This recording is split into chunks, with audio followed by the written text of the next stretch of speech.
Y nos tocó a nosotros, y hay que reivindicarlo así, al dejar las armas de la rebeldía, al dejar nuestras clandestinidades que hoy nos critican. No, es que Petro es un asesino. Jamás maté a nadie. No, es que Petro es un criminal porque fue del M-19. El M-19 no fue una fuerza criminal. Escúchenlo en todos los rincones del país. El M-19 fue una fuerza revolucionaria para acabar con la Constitución del 86 y generar en Colombia las bases sólidas de una democracia en la Constitución que hicimos. La Constitución de 1991. Ese acuerdo de paz no tenía el sentido de volver a quienes habíamos luchado en la rebeldía privilegiados. No pedimos curules para nosotros, no pedimos ninguna ventaja, no pedimos que nos regalaran nada, no pedimos limosna, pedimos que hubiera democracia en Colombia. Y por eso también asesinaron al comandante Carlos Pizarro. Venos aquí entonces, tenemos una responsabilidad enorme. Somos herederos, no de cosas, no de tierras como Uribe. No somos herederos de haciendas, no somos herederos de riquezas. Nuestro apellido no es Cabal, la Vallecaucana, no es Laforí, el cesarense. Nuestros apellidos no repiten el apellido de presidentes en nuestros padres o en nuestros abuelos o bisabuelos.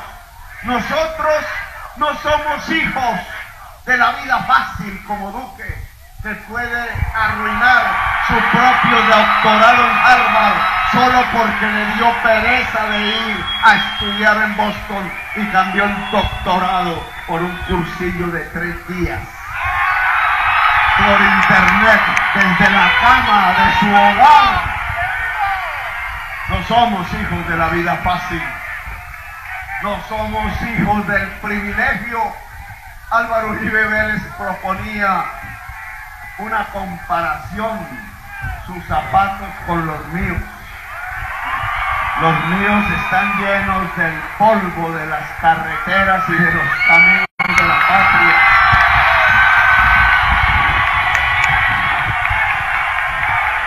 Pero la comparación verdadera debería ser en términos de hectáreas de tierra.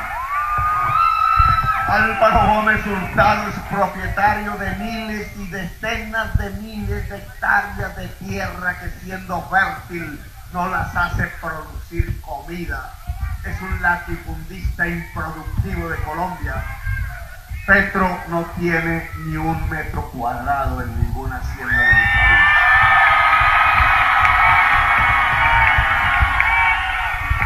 Álvaro Uribe Vélez pone su candidato que nadie conoce, ni siquiera fue elegido por sus propios votos senador de la República.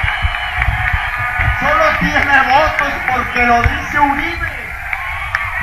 No tiene alma propia, no tiene una lucha propia. Por eso decidió no hacer el magíster en la Universidad de Harvard.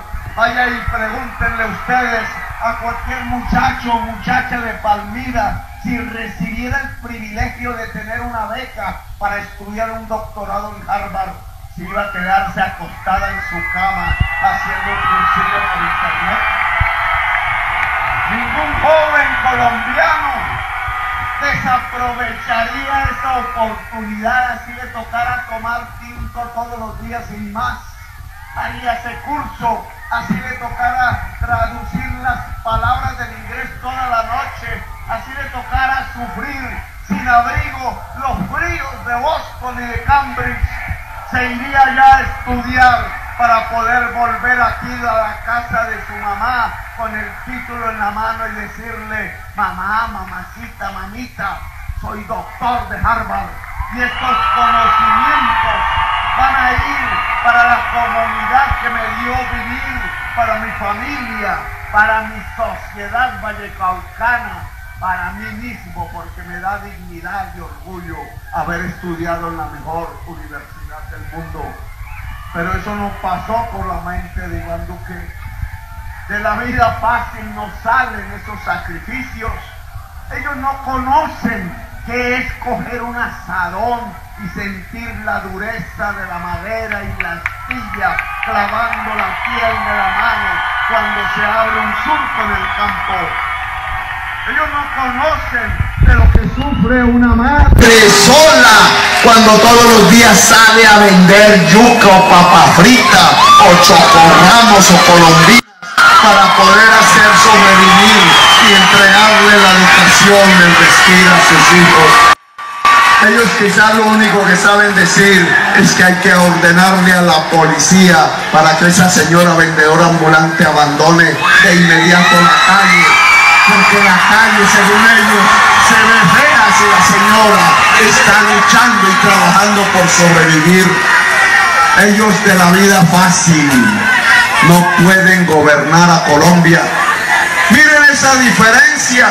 Mientras ellos van exponiendo sus linajes hacia atrás, no es que mi abuelo fue presidente, no es que mi bisabuelo fue el alcalde de Bogotá y echó a la novia de Simón Bolívar, el alcalde Restrepo, que era familiar después de su descendiente Carlos Lleras de Restrepo, que es hoy el abuelo del actual candidato presidencial Vargas Lleras.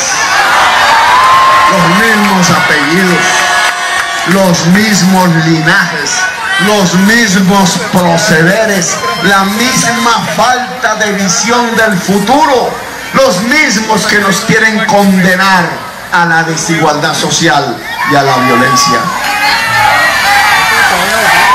La comparación debería hacerse, por tanto, en hectáreas de tierra, es válida. La señora Claudia Gurizati, que no quiere que hable de Ardila Lule y su finca en Cauca, en el Valle, bien podía hacer una comparación en su canal de televisión. ¿Cuántas hectáreas de tierra tiene Álvaro Uribe Vélez y sus hijitos? ¿Y cuántas hectáreas de tierra tiene el candidato presidencial Petro? Él decenas de miles improductivas, Petro cero. El representante del mega narcolatifundio en Colombia. Petro, representante de las fuerzas que trabajan y se esfuerzan todos los días. ¿Cuál es la diferencia? La diferencia tiene que ver entonces con las ideas políticas del mega narcolatifundio. No pueden surgir las ideas de la libertad, de la democracia. Del mega narcolatifundio no pueden surgir las ideas de la modernidad, de una nación moderna para el siglo XXI. De las ideas del mega narcolatifundio no puede surgir sino esto que aquí hemos narrado como parte de la historia de Colombia: el retroceso a la Constitución autoritaria de 1886.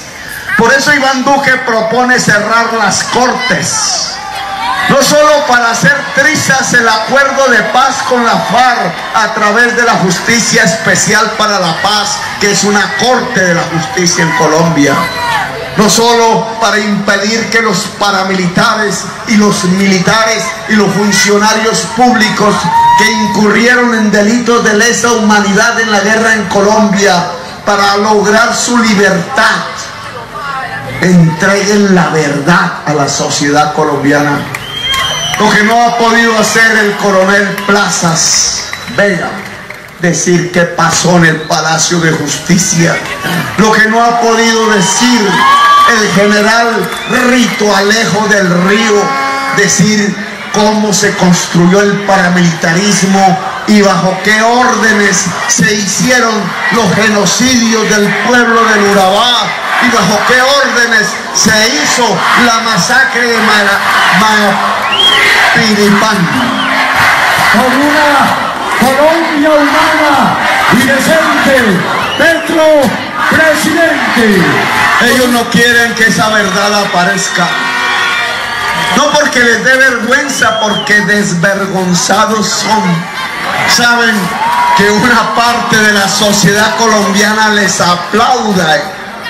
aplaude el que hayan conformado el paramilitarismo en Colombia, porque según ellos eso fue lo que trajo la seguridad, matando centenares de miles de campesinos, un genocidio.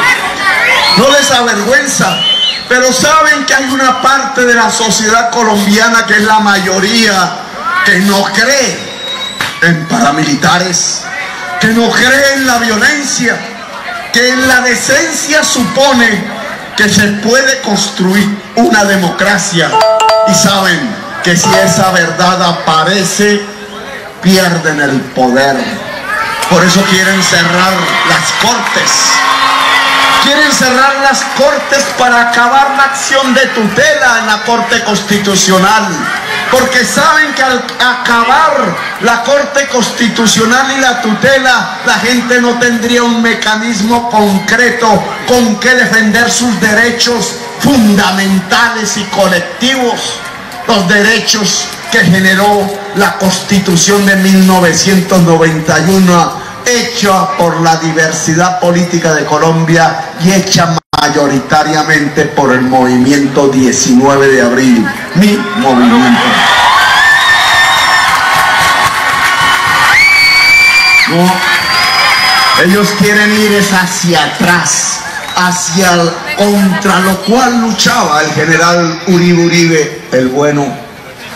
Hay un Uribe el bueno, hay un Uribe el malo. El Uribe el bueno luchaba contra esa constitución. Quieren volver a ella. Y hay que reconocerle a Uribe y a Duque que solo quieren retroceder siglo y medio. Porque si se tratase de Ordóñez, su aliado, él quiere retroceder 5 siglos hasta llevarnos al concilio de Trento de la Iglesia, que ordenó la Santa Inquisición, que ordenó quemar libros y que ordenó quemar seres humanos.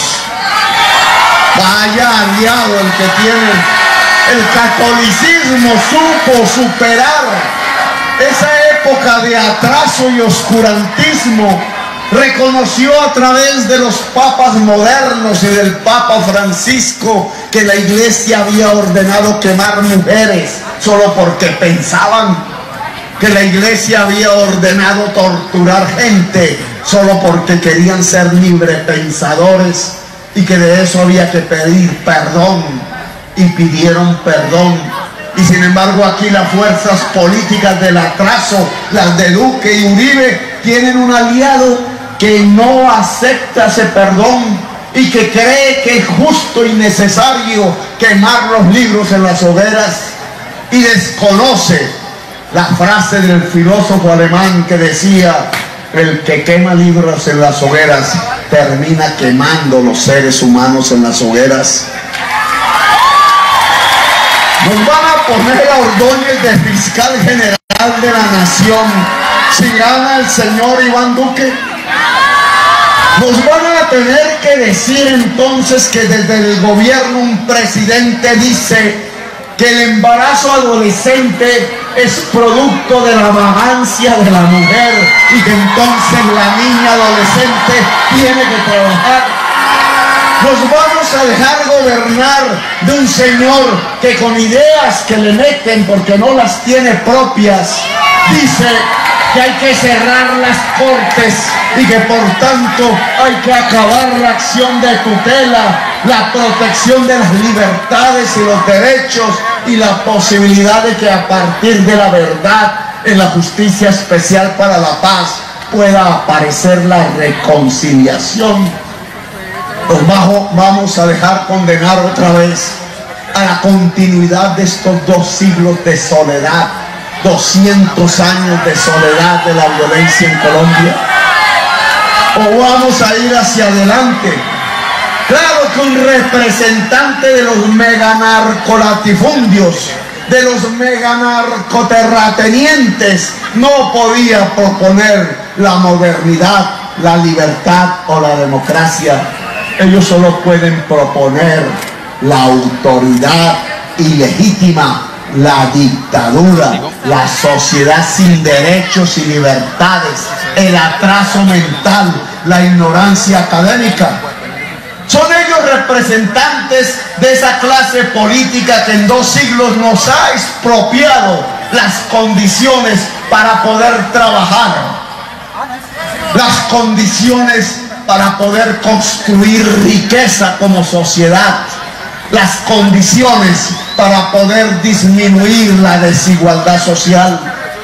Son ellos los que a partir del odio, del terror, de la sierra eléctrica, de los ejércitos privados del narcotráfico, le quitaron a millones de campesinos sus tierras. Los expropiaron. Son ellos los expropiadores, no es Petro. Los verdaderos expropiadores de Colombia son los que expropiaron a la gente sus condiciones para poder trabajar. Se quedaron con las tierras fértiles de Colombia y la mayoría de esas tierras no producen nada encima de ellas. Condenan al pueblo campesino a la soledad, a la tristeza, al terror. ¿Qué puede pensar un hombre campesino que ha visto el genocidio en su vereda, huyendo con su familia y sus hijitas, a las que crió, a las que vio nacer, a las que le enseñó el surco y cómo surge el germen de la vida, de la tierra, de las flores? Y le comparó a su hijita con la flor que ve en su cultivo. ¿Qué puede pensar si tuvo que abandonarlo todo? Si le quemaron su rancho, si arrasaron sus surcos, si tuvo que venir a la gran ciudad, a Cali o a Bogotá, y allí sus hijitas tuvieron que ir, adolescentes, a vender sus cuerpos al sitio del genocidio, a la casa de la prostitución. La hijita que amaba, que vio nacer. ¿Qué piensa un hombre cuando ve eso?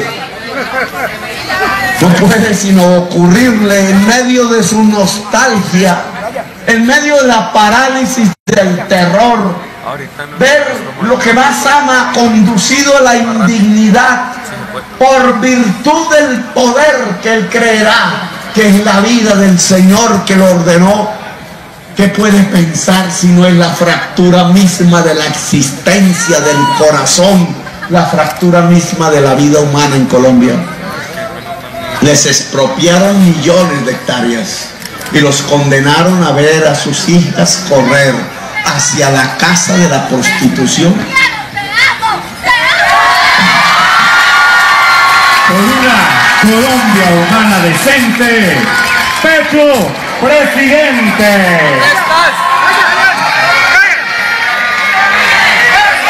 Con Petro, presidente, gana la gente. ¿Qué puede pensar el joven o la joven de Palmira cuando saliendo de su estudio del 11 en el colegio público encuentra que no puede entrar a ninguna universidad, ni pública ni privada, porque le cobran, y lo que le cobran no lo tiene su familia para pagar la universidad?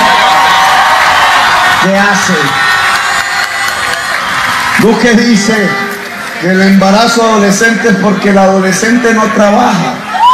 La adolescente en Colombia no debe trabajar. Esas son ideas de Ordóñez y del Concilio de Trento. La adolescente en Colombia debe estudiar. Es su derecho, no es ni siquiera su deber, es su derecho como cualquier joven de Colombia, hombre o mujer. ¿Cuál es su sitio? ¿Cuál es el sitio de la juventud colombiana si no es el saber? Pero no, a la mayoría de los jóvenes de Palmira les cierran la puerta de la universidad y no tienen otro destino que intentar, en el caso de la mujer, fundar un matrimonio, a ver si el hogar es un camino de vida válido. Jovencísima se vuelve madre, cabeza de familia, porque el joven tampoco tiene un destino, y entonces lo que ve y piensa fácilmente es escapar y no responsabilizarse de su hijo. Es la falta de oportunidades a la juventud lo que lleva a la muchacha al embarazo o lo que lleva al muchacho a ser miembro del ejército privado del narcotráfico, a matar a otro joven. Nos expropiaron estos incapaces del saber durante 2 siglos. Por eso es que el 90% de la población rural no terminó la primaria en Colombia, y por eso es que el 60% de la población total de Colombia no terminó el bachillerato. De 900.000 niños que entran al colegio, solo ingresan a la universidad 170.000 y solo salen 70.000 con un título profesional. Una inmensa pirámide de la exclusión del saber, una inmensa pirámide que muestra que el sistema de educación en Colombia es el peor del mundo. No por los profesores, no por los estudiantes, ellos no tienen la culpa. Es el peor del mundo por el poder político que le expropió los recursos. Claro que en RCN me gustaría que sacaran en las noticias quién hizo la reforma a la Constitución del 91 que le quitó los recursos públicos a la educación pública de Colombia, que nos expropió el saber y la educación. Expropiadores. Claro que RCN debería decir quiénes fueron los que expropiaron el saber de los colombianos. Fue Andrés Pastrana, el padrino de Iván Duque. En su primera reforma a la Constitución del 91 le pareció que eran demasiados recursos los que se podían generar para la educación si se aplicaba el artículo que puso el movimiento 19 de abril allí, que decía que los ingresos de la educación crecerían más que proporcionalmente que los ingresos corrientes del país. Algo que cualquier padre de familia responsable hace cuando tiene su salario. Si su salario crece, lo que debe destinar es en mayor proporción los dineros para educar a sus hijos. Eso que haría un padre o una madre responsable es lo que escribimos en la Constitución del 91. Si los ingresos del Estado crecen, debe destinarse una proporción mayor a la educación pública de la sociedad colombiana. Y lo quitó Andrés Pastrana, el padrino de Iván Duque, para trasladarle los recursos a los dueños de los bancos, porque pobrecitos se estaban quebrando por haber creado un sistema de crédito usurero que le quitó las casas a la clase media colombiana a través del UPAC.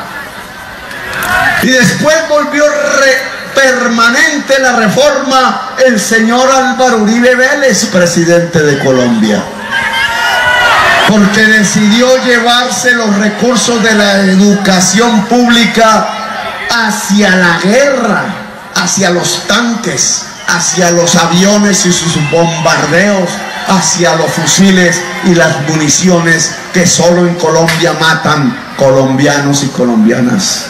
La guerra en la cual ellos pueden vivir y tener el poder. La violencia sobre la cual ellos saben que pueden paralizar la energía vital de la sociedad y les permite seguir perpetuos en el poder. Llevar los recursos de la universidad al cuartel. ¿Será racional? ¿Será que una sociedad moderna en realidad puede desplazar los recursos de la juventud para educarse, para conocer la ciencia y la matemática, para conocer el arte y la cultura, para conocer el saber y ser trasladados al cuartel para que con esos recursos nos sigamos matando entre jóvenes? No solo se llevaron los recursos de la universidad, de la escuela, al cuartel, a la bomba, a la compra de armamentos. Se llevaron a la juventud. La juventud que tenía que ir a estudiar a la universidad, se la llevaron a escondidas en las noches en camiones militares a los campos de batalla, y en las madrugadas por miles los desnudaban, les cambiaban el vestido por el uniforme de guerrillero y les ponían, después de ser fusilados, ya transformados en cadáveres, un arma para que RCN y Caracol luego tomaran las imágenes para que, diciendo que eran los triunfos de la seguridad llamada democrática, medida a muertos, pudiera la sociedad colombiana entonces aplaudir al César, a la autoridad, al mega narcoterrateniente que le había traído a la seguridad a los colombianos y las colombianas para que pudieran ir a la finquita. Solo que la mayoría de los colombianos y las colombianas no tenemos finquita.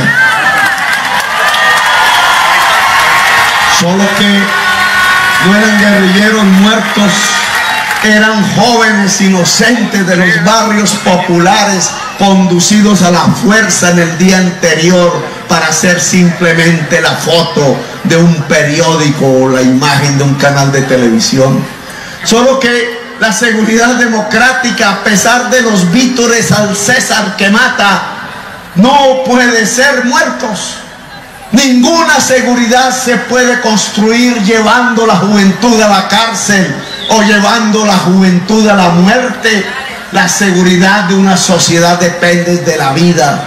A Álvaro Uribe Vélez le tendríamos que decir, y a su candidato que habla por él, las ideas de él, y se viste como él, y se pone las canas como él, y los sombreros como él. Con Petro, El famoso él. Habría que decirle a él que la seguridad es cuidar los bebés de Colombia. Que la seguridad consiste, si queremos una nación democrática y libre, en que los bebés entre 0 y 7 años de edad puedan tener el agua potable, esa misma que él les quitó por llevársela a sacar carbón en el Cerrejón. Que la seguridad en Colombia pasa primeramente y de manera permanente hacia adelante porque la primera infancia sea atendida integralmente con el amor de la familia, con la ayuda del Estado, con el médico profesional, con la profesional del cuidado de los niños y de las niñas, con convertir a la madre comunitaria en una empleada pública del Estado con sus prestaciones, educada profesionalmente para cuidar la niñez de Colombia.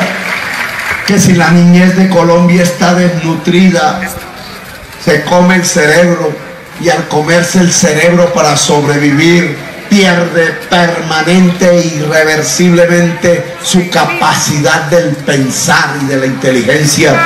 Que si nuestra primera infancia tiene un 17% de desnutrición, estamos condenando a la nación colombiana dentro de 20 años al crimen, a la ignorancia, a la falta de capacidad para construir el amor y la riqueza en base del trabajo.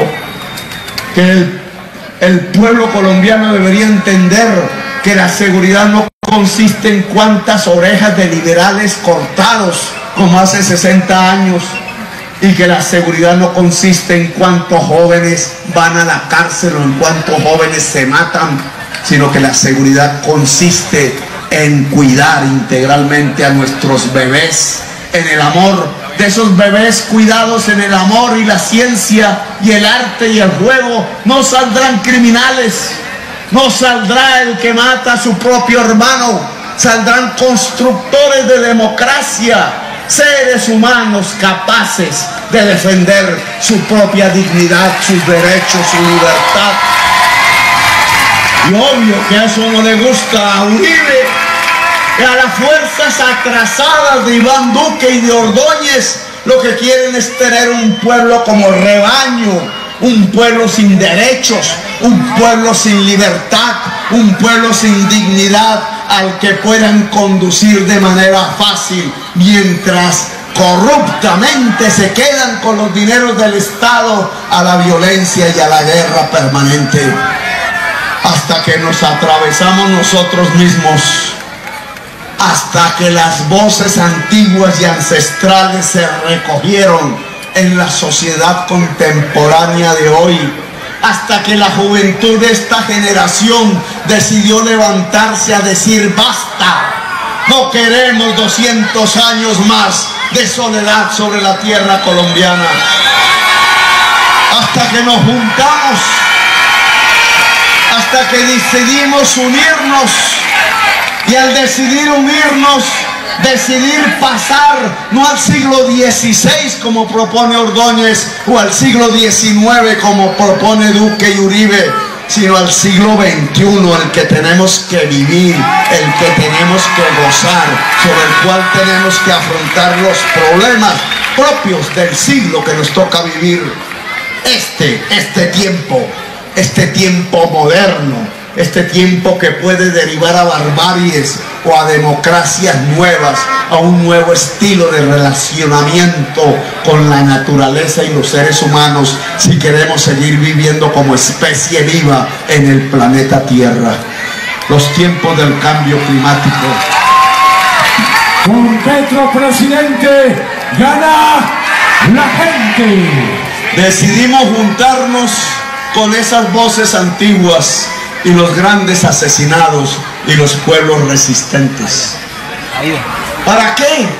Para construir una era de paz en Colombia, para construir una democracia, para dotar a la gente de lo que la expropiaron, hacer lo contrario de la clase política rapaz e incapaz de Colombia. Nos expropiaron las tierras. Nosotros queremos entregar las tierras a la gente campesina de Colombia, para que ese señor que vio nacer a su hijita y le mostró el surco y la flor, y le mostró cómo es el desarrollo, la flor, el florecimiento, no tenga que ver más a sus hijas acudir en la gran ciudad al centro del prostíbulo, sino que la pueda ver convertirse en médica, en científica, en doctora de Harvard, en profesional. El día en que un hombre campesino vea a su hija en Colombia volverse profesional en lo que quiso estudiar, ese día habrá paz en Colombia. Y eso pasa porque tengan mejores ingresos, eso pasa porque estén en las tierras fértiles de Colombia. Yo le pedí esta mañana en Puerto Tejada al señor Ardila Lulia, gran empresario de Colombia y dueño de RCN, y creo que por eso la Gurizati me insultó horas después. Le pedía simplemente que precisamente para acabar su vida vital, su ciclo vital como gran empresario que indudablemente ha sido, le permitiera al pueblo del Valle y del Cauca explorar si en esas tierras fértiles que hoy solo producen caña de azúcar y etanol que solo sirve para producir el cambio climático en Colombia, azúcar que solo sirve para enfermar a la sociedad colombiana y envenenarla a través de la gaseosa que es más barata que el agua, a través de la gaseosa que es más barata que la leche. La sociedad debe tener más barata el agua potable y más barata la leche que la gaseosa. Le pedía, hermano, si yo soy presidente, véndame la hacienda en Cauca y probemos allí si una diversidad en productos agrarios en esa tierra fértil, industrializados, podría ser un modelo de desarrollo mejor para el Cauca, cuyas comunidades étnicas ya empiezan a tener conflictos violentos y armados porque arrinconados allá en las tierras infértiles de las cordilleras crece en su población y empieza a construirse una olla de presión que no tiene más posibilidad de liberarse que a partir de las tierras planas del valle geográfico del río Cauca. Nada perdería, simplemente Ardila podría posibilitarnos un paso hacia la modernidad. Pero peor aún, las tierras que no producen nada. 10 millones de hectáreas de tierras fértiles que no producen ni una mata de maíz. Las que representa Álvaro Uribe Vélez y su candidato Duque, las que deben ser entregadas a partir de su compra, a partir de los más altos impuestos a la tierra improductiva, deben ser compradas por el Estado para que puedan ser entregadas al pequeño campesino, a la campesina. En la costa Caribe dije, es la campesina la que debe recibir el título de propiedad, porque es ella la que nos puede garantizar la seguridad alimentaria de Colombia. Al pequeño y mediano empresario devolver el gran despojo que de la tierra fértil se ha hecho a través de la violencia al mundo campesino, al cual le han quitado hasta su derecho de ciudadanía, y devolver los saberes que nos quitaron, la expropiación del saber en Colombia a partir de la creación de un sistema de cuidado integral, de cuidado a la primera infancia y de un sistema de educación superior público de calidad nacional y gratuito. ¿Cómo puede entrar un jovencito o una jovencita a la universidad si se le cobra y no tiene con qué? Si queremos una juventud que pueda estudiar de manera generalizada, hay que volver gratuita la educación superior. Y eso no es cuestión de comunismo, eso no es cuestión de socialismo, eso no es cuestión de castrochavismo, eso es cuestión de humanidad ubicada en el siglo XXI. Prendan ustedes sus celulares en este momento. Los invito, les solicito, hasta allá, hasta la calle.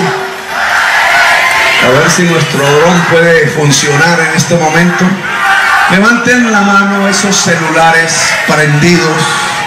El celular representa más o menos la mercancía, el producto de la economía del siglo XXI.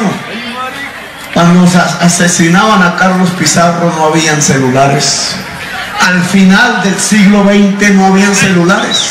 Este mar, que yo llamaba con los indígenas pastos cenipiales, como una especie de campo de luciérnagas, que así los ve uno en los campos, un mar de señoras luciérnagas. Ahora es tecnología, ahora podrían alumbrar la noche, ahora nos permiten la comunicación hasta la más remota. Una mercancía que solo se puede hacer a partir del cerebro. No pesa, no se necesita del músculo. El músculo dejó de ser la fuerza del trabajo, que lo era en el siglo XX, ya no es en el siglo XXI. Llevaban al trabajador hombre por sus músculos, no por su inteligencia, a la fábrica, al campo. Hoy esos celulares que ustedes prenden aquí multitudinariamente y alumbran la plaza, el parque principal de Palmira, no se hace con músculos, se hace con cerebros, se hace con saber. Esta es la modernidad, esto es lo que llamamos estar en el siglo XXI. Es el cerebro la base de la economía. yo les preguntaría las consecuencias de esta nueva realidad que no puede entender las fuerzas atrasadas que nos quieren llevar al siglo XVI o al siglo XIX. ¿Hay alguna diferencia en el cerebro entre una mujer y un hombre? ¿Hay alguna diferencia entre el cerebro de alguien que tiene la piel negra y alguien que tiene la piel blanca? No hay ninguna diferencia entre el cerebro de alguien que nació en Palmira y alguien que nació en el estrato 6 de Bogotá. Luego, si es cierto lo que decía la Biblia, te ganarás el pan con el sudor de la frente. Si el pan es la riqueza y el sudor de la frente es el trabajo, y entonces la riqueza tiene como fundamento el trabajo. Y si el trabajo del siglo XX era la fuerza bruta, y el trabajo del siglo XXI es el cerebro y el saber, y el cerebro es igual en todos los seres humanos, podríamos llegar a una conclusión desde la Biblia al siglo XXI. Las sociedades desiguales no pueden producir riqueza porque arrojan a la caneca de la basura la mayoría de los cerebros de los seres humanos. Y en cambio las sociedades justas, equitativas, incluyentes, democráticas, pueden potenciar los cerebros a través del saber de la mayoría, de la totalidad de los integrantes de esa sociedad. Y entonces esos saberes conectados pueden producir a través de su trabajo la riqueza. Se vuelven sociedades más ricas, más pobres. Quienes quieren condenar y mantener a la sociedad colombiana en la desigualdad social, nos estamos condenando a la pobreza, nos están condenando a no poder ser una nación en el siglo XXI. ¡Viva la Palmira humana! ¡Viva el Valle del Cauca humano! ¡Viva la Colombia humana! Me llamo Gustavo Petro y quiero ser su presidente. Gracias, Palmira. Gracias.